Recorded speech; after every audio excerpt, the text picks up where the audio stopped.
I'm a park ranger in the Great Smokies, but I think this thing came from hell. Part 3. The finale. This awesome story is written by horror writer 1717.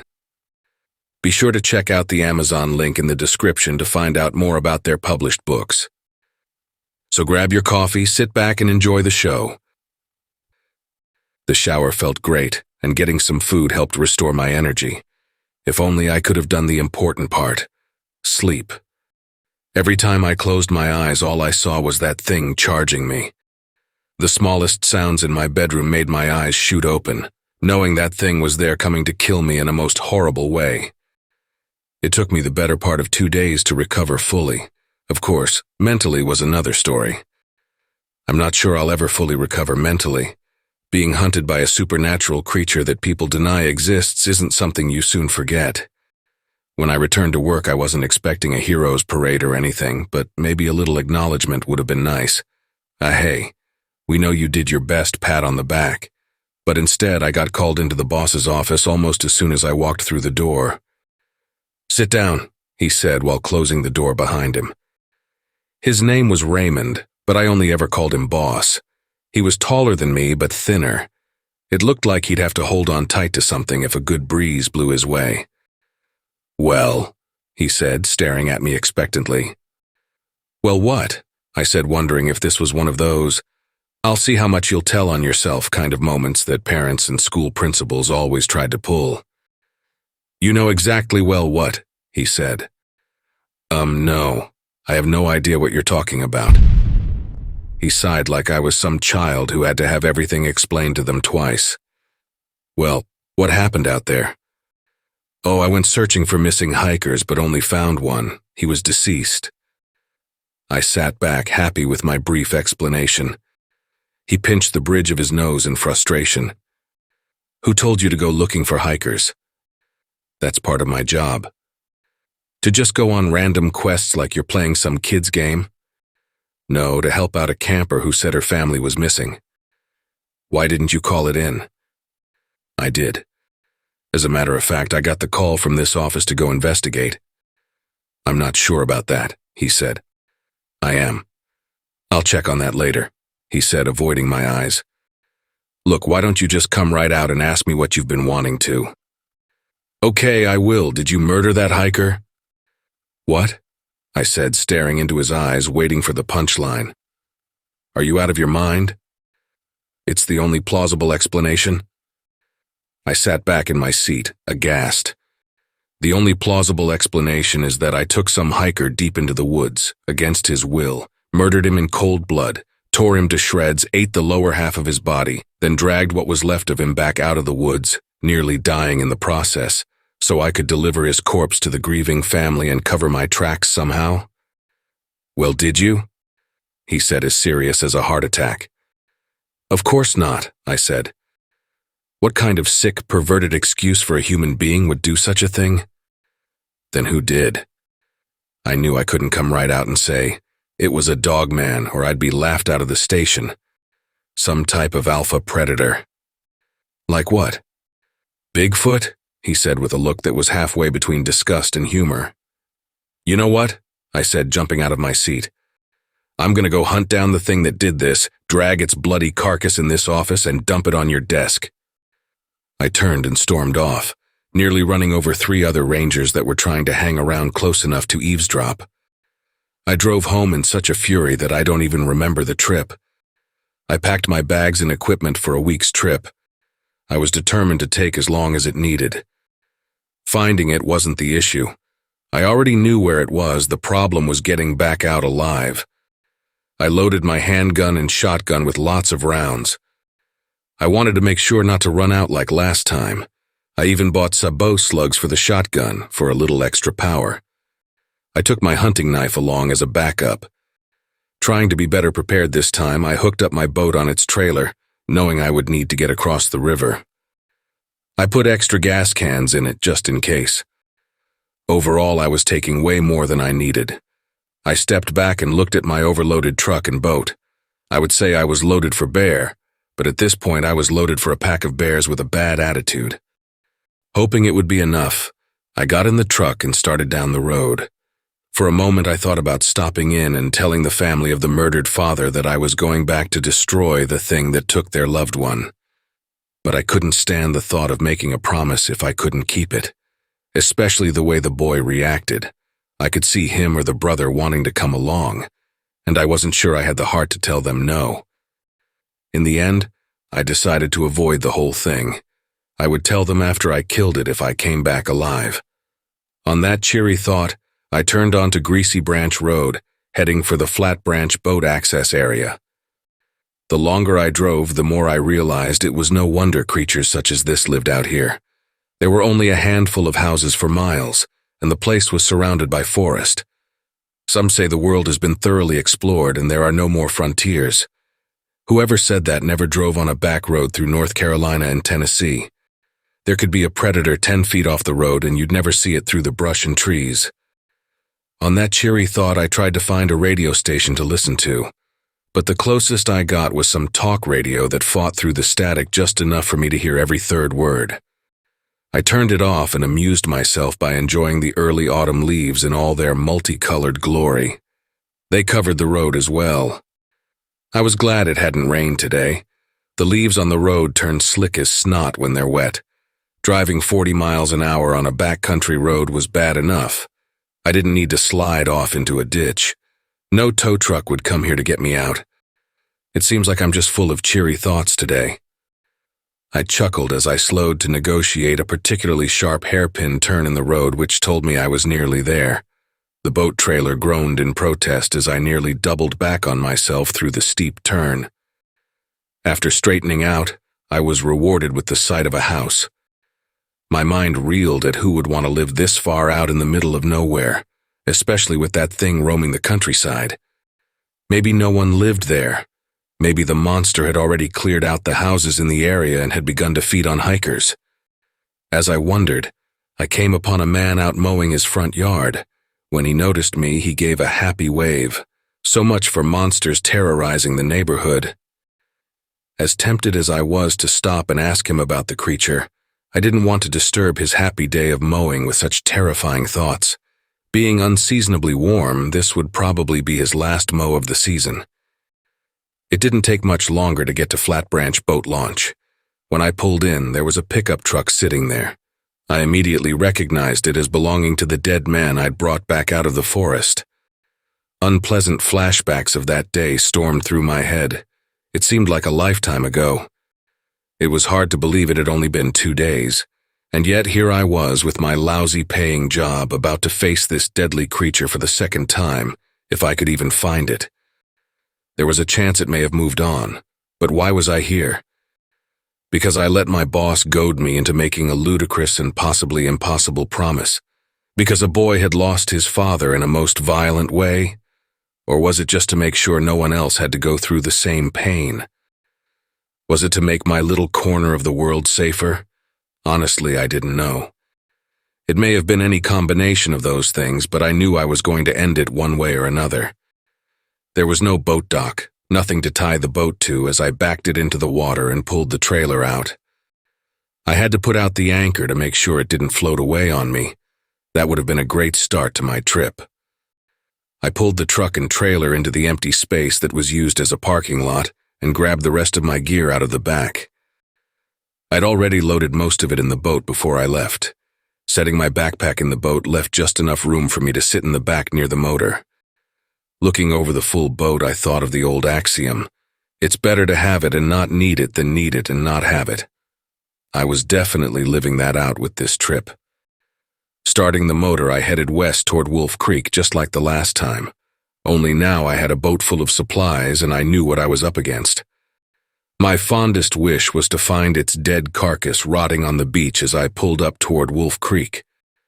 Turning north and coming to the place where I would park my boat, I saw no signs of a large predator rotting on the beach. I guess I'd have to do it the hard way. Pulling into the sand, I jumped out and pulled the boat up out of the water. The supplies made it much harder, and I started to rethink stopping and asking for some help to come along. I dragged the boat across the sand to the tree line and tied it securely to a tree in case there was another storm like that horrible day. I didn't want my boat to abandon me due to rising water. I found the trail easily and started hauling loads of supplies up to Backcountry Camp 74. Getting a base camp set up was priority number 1. It took me 4 trips to get everything up to the camp. Fortunately, no one else was camping there at the moment.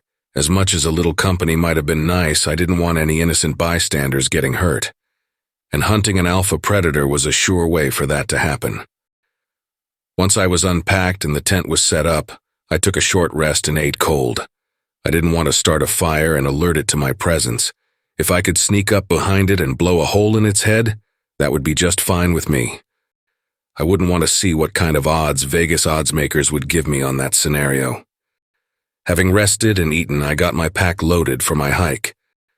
Aside from the essentials like a flashlight, food, water, and other necessities, I made sure I had my pistol with extra mags, my hunting knife strapped to my other leg, and my shotgun strapped to my back. This time I wouldn't stop shooting for lack of ammo. It made the pack heavier, but ammo was the #1 supply on this trip. I wasn't trying to bring it back for some egghead to study. I was out for blood. Remembering the things I never wanted to remember, I headed out to the west where I'd found the evidence of a struggle in the trail of blood.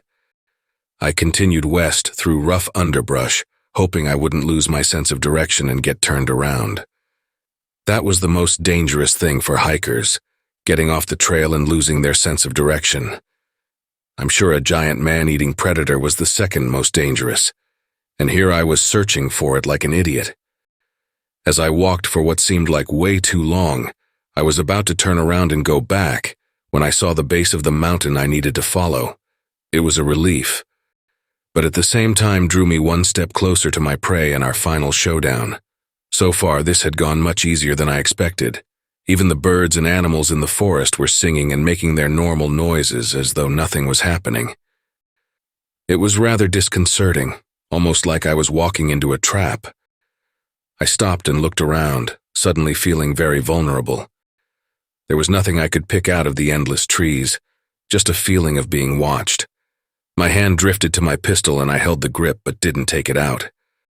The birds and animals still sang out their cacophony of forest song, but it seemed to be muted, as if the volume was slowly being turned down. It was either my mind playing tricks on me or the animals sensed approaching danger. Standing there wasn't going to get anything done. If I was going to hunt this thing, then I needed to shake myself out of my stupor and move on. The first step seemed to be the most difficult. It was like my foot was encased in concrete. After that, the steps came easier, and I resumed my journey on familiar ground, following parallel to the mountain, waiting to spot the cave. I walked carefully, trying to make as little noise as possible. A sneak attack was still my goal. Continuing on, a large shadow loomed in the distance. I had arrived at the mountain where the monster called its home. At least it did a few days ago before I broke in, stole its dinner, and blew several holes in it that should have been fatal. I was thinking that would come back to haunt me very soon. Clouds floated in front of the mountain as I grew closer. It took until I was almost standing at the base before I saw the cave. Looking up, I made sure my pack was secure before starting to climb. This would be when I was most vulnerable. If the monster was in its cave and saw me, it could rain down boulders on me and end my quest for revenge without laying a finger on me. I would be completely helpless.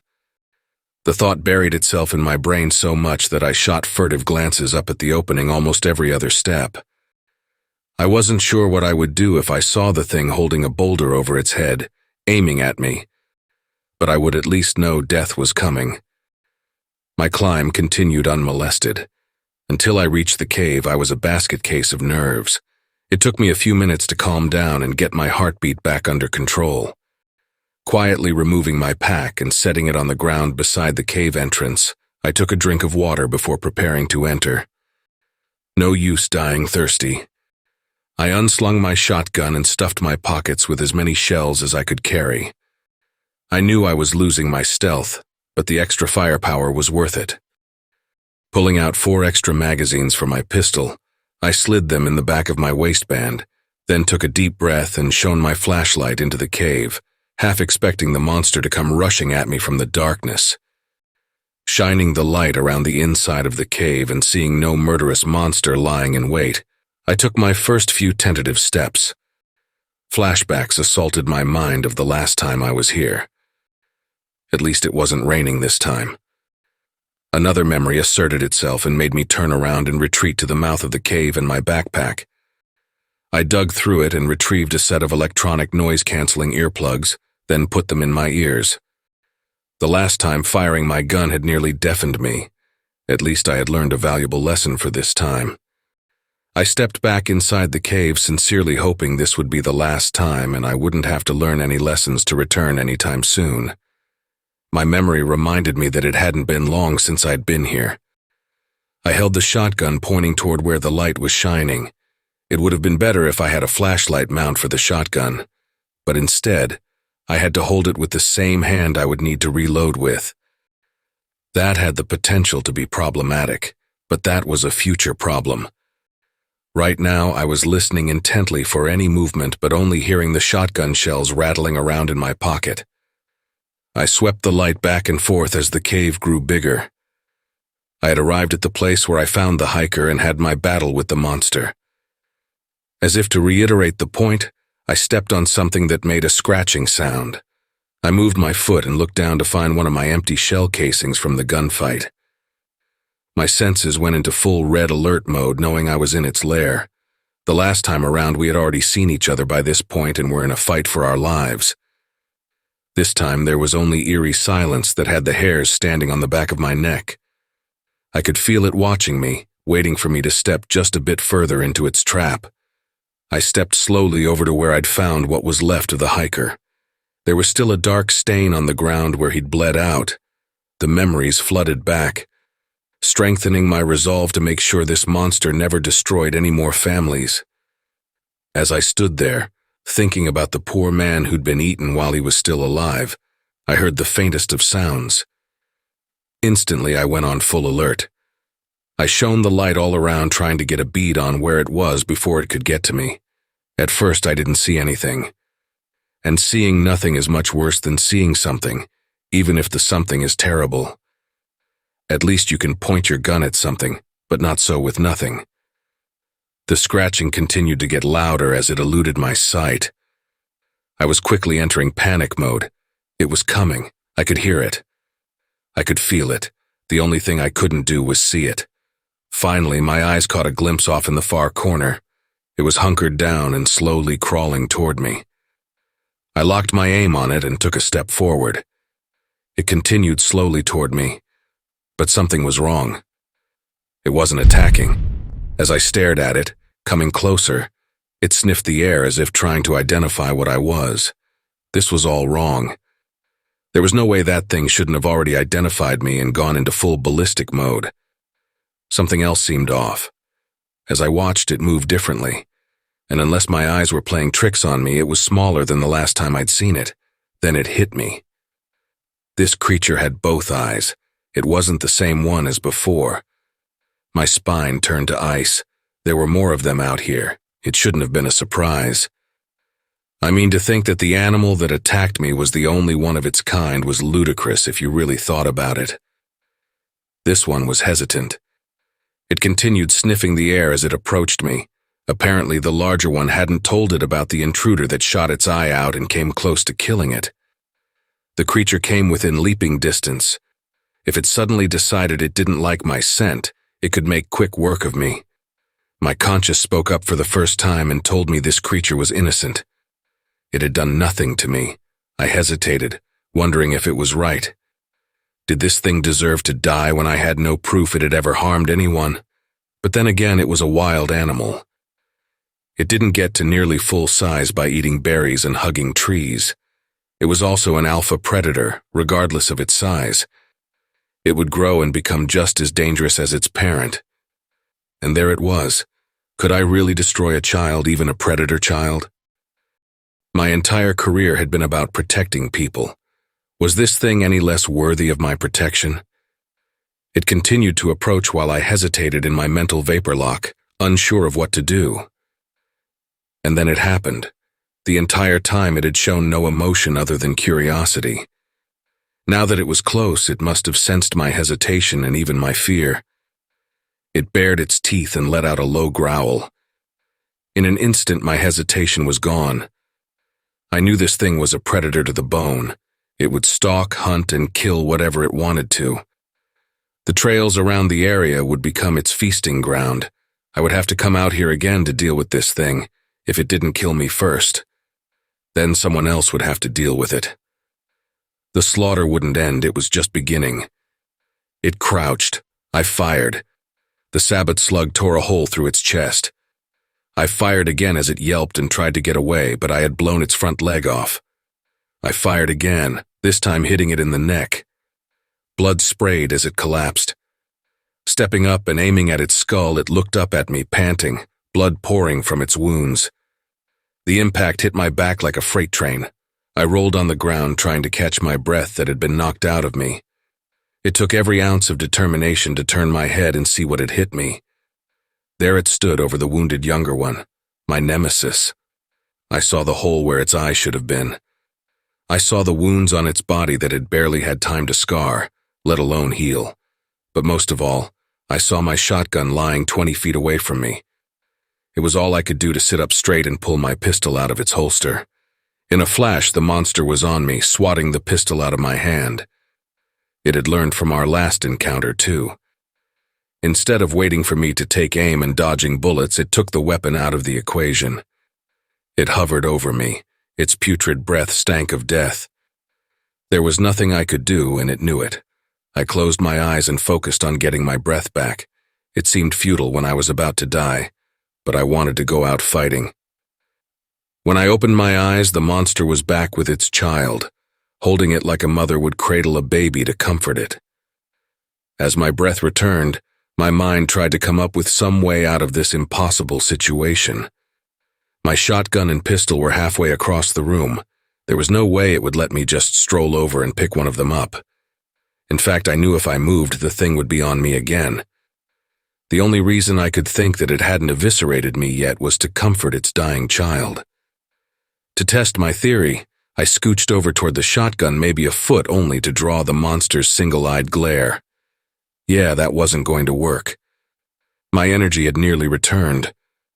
The child wasn't doing well. It was breathing in ragged gasps and coughing up blood. It wouldn't be long now. The only things I had were the shotgun shells in my pocket, the magazines in my waistband, and my survival knife. Where was MacGyver when I needed him? I came up with a foolish, desperate plan that was sure to have me die a horrible death. I slid my hand slowly into my pocket and grabbed 2 shotgun shells. At the same time, I pulled my knife out of its sheath. I only got away with that because it was on the far side of my body where the monster couldn't see it. Taking a deep breath, I threw the shells toward the far side of the cave. They hit the wall and clattered to the floor. It was enough to make the monster look for the source of the commotion. In that moment, I charged like a wild man. I ran straight at the monster, catching it by surprise as I swung a slash across its throat with the knife, making it tumble to the ground. It was back up in a heartbeat, about to charge me, when it saw my real objective. I had the child by the throat, holding the knife against it. The monster growled a warning of the most heinous death it could imagine for me as I dragged the child toward the other side of the room where my shotgun lay. My fear was that the child was already dead, and it wouldn't matter to the monster if I had it or not. But just as I was entering panic mode, it let out a little whimper. The monster stared death at me, but kept its distance as I came closer to the shotgun. It followed step for step, keeping itself within striking distance. I knew it was waiting for an opening to attack. So far, my plan was working. That's what worried me. I should have been dead 5 minutes ago. The shotgun loomed a few feet away, just out of reach when the child acted out in a last act of defiance.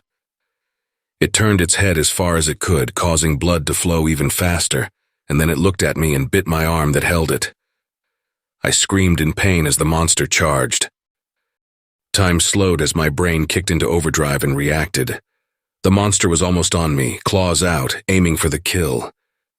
Instinct kicked in, and I held the child up in front of me as a shield. The claws drove into its flesh instead of mine. The monster's look changed in mid-air as it realized what had happened. The force of its momentum threw me backward as it landed on top of its child and pulled its claws out.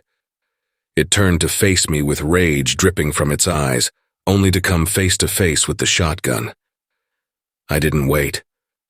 I pulled the trigger and sent a slug tearing through its neck. I had aimed for the head, but it ducked just enough to make me miss the clean kill shot. It dropped and swiped at me, but I was already firing again and hit it in the shoulder, making it tumble away from me. I took the moment to load one more shell in the magazine and fire it. Then I loaded another and fired, backing it away from me and giving just enough time to load a single shell. I kept moving as I fired and loaded, making sure not to be an easy target. So far it was backing away, taking hits, but not any kill shots. When I reached in my pocket and came up empty, it knew.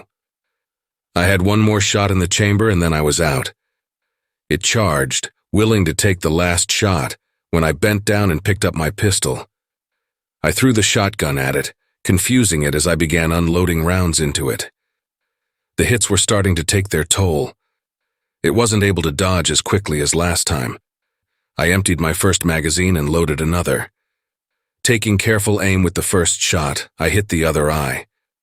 It screamed like nothing I'd ever heard before, then turned and ran out of the cave with blinding speed. I tried to follow, shooting the entire time, but until I reached the mouth of the cave, it was gone. I looked down at the forest below, but all I could see of the monster were trees being pushed aside as it ran away. There was no use chasing it right now. I knew I'd never catch it. Hopefully it would run so far that it bled out and collapsed. For now, I dropped to the ground beside my pack and reloaded my shotgun. Then I took a moment to eat a granola bar and drink some water. Sitting there with my legs dangling over the edge of the cliff, I felt like a kid again. Just watching the forest and wondering at nature's awesomeness. But now I had to wonder if nature wasn't trying to actively get revenge on humans with creatures like these. After a long rest, I got up, slung my pack on my back, and started the long, dangerous climb down. Making my way back to camp, I mourned the fact that I didn't have the carcass to take in and slam down on my boss's desk. Perhaps if I gave it a few hours, the circling of turkey buzzards would tell me where the body was. That thought made me smile. The rest of the way back to my camp, I whistled a happy tune and glanced up at the sky from time to time.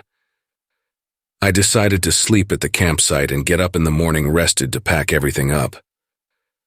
During the night, I had the strangest dream that my tent was being examined by a giant nose. I figured someone else had set up camp and had a dog with them that was curious about my tent. Hopefully the dog didn't try to mark my tent as its territory. I'd never tried to wash dog pee off a tent before, and I didn't want to start now. I woke from a fitful sleep feeling not very rested. Unzipping the tent, I looked up into the morning sky, hoping to see the turkey buzzards circling. I would delay packing up to obtain my prize of a monster carcass. I stepped out of the tent into nothing but air. Falling into a ditch, I felt pain in my leg. I looked up at the tent suspended a few feet above me. Somehow a ditch had appeared overnight. I didn't remember hearing it rain during the night. As I wondered at the mystery and checked my injured leg, I heard the sniffing sound. It was exactly like in my dream. Suddenly I saw the snout of the monster appear at the top of the ditch and everything fell into place. It had set a trap for me. It must have tracked me during the night, hence the sniffing, then dug a ditch in front of my tent in hopes that I would fall in and injure myself. Even if I didn't, I would be in a place where it could easily strike at me without running away. I lay there as still as possible, hoping somehow that it wouldn't find me. It was the most ludicrous thing I'd ever thought. If the thing had tracked me here by smell, how would it somehow not know I was lying helpless in the very trap it had set for me? My only hope was to play dead.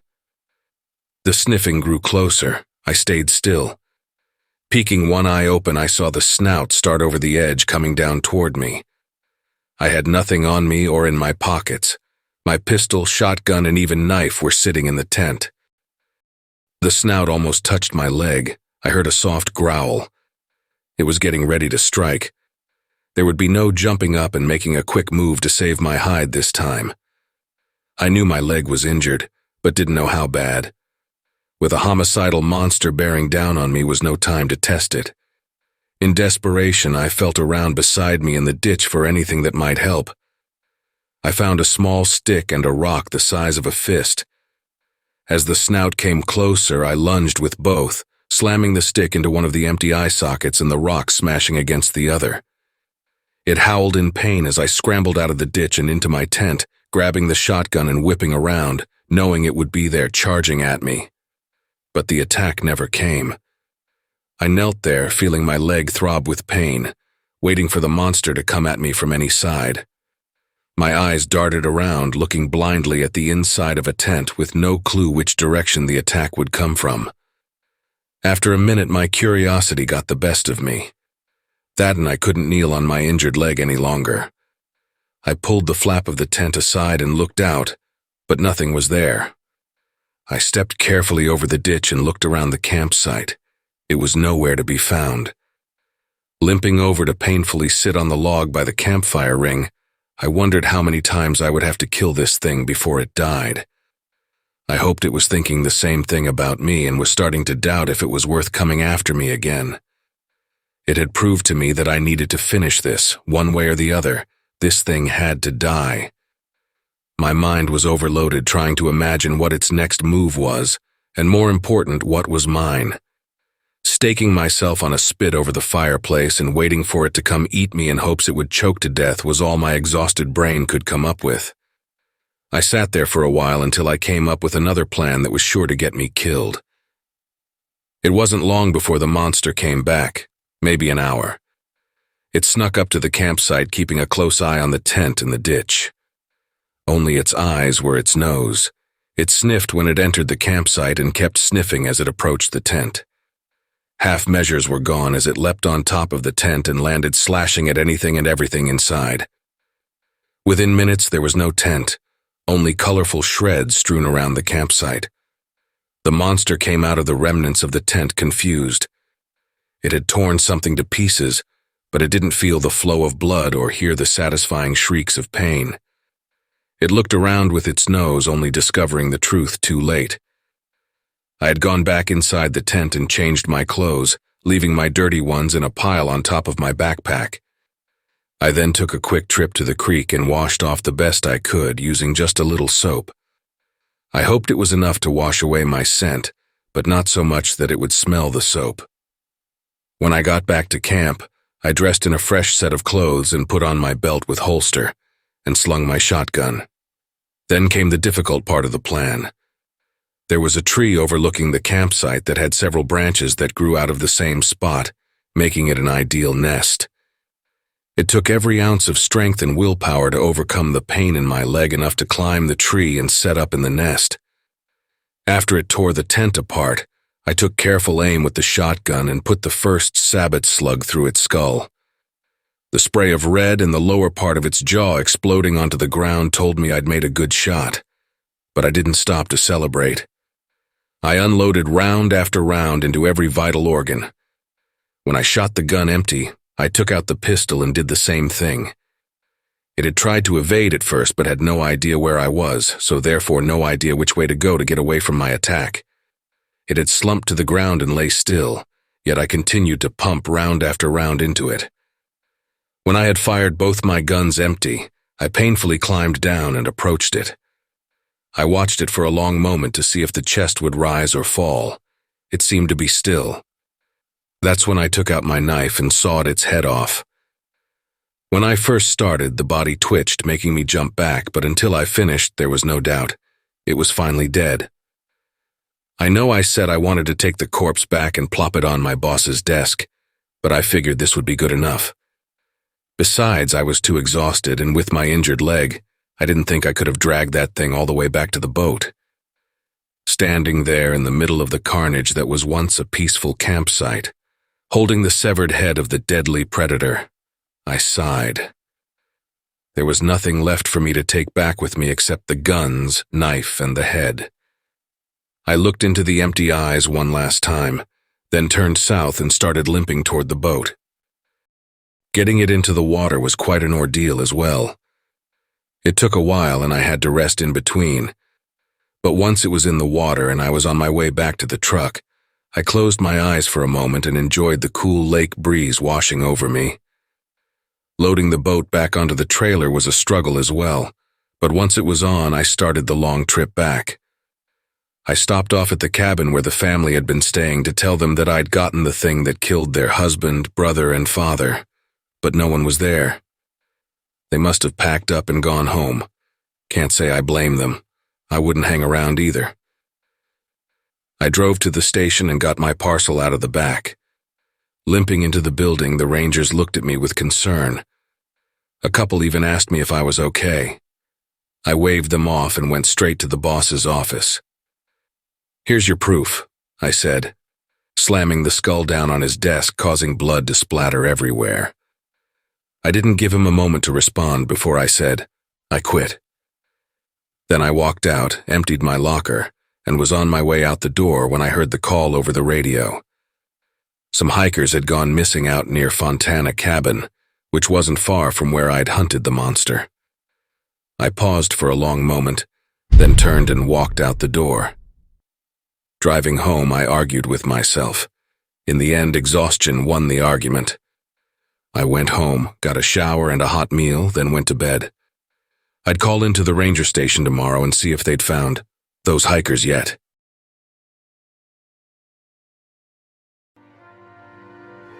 Hey family.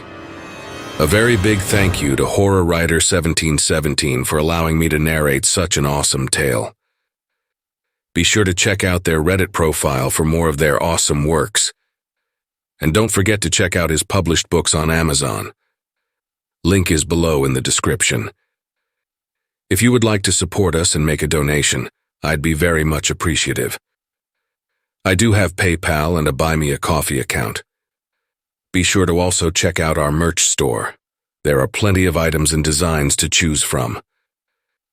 If you enjoyed this video, then why not check out the next one? Here, on the right-hand side. You can also follow us. All my socials and all my other links are contained within the Linktree link below. Take care, everyone, and I hope you all have a wonderful and peaceful night. And don't forget, where fear is, happiness is not.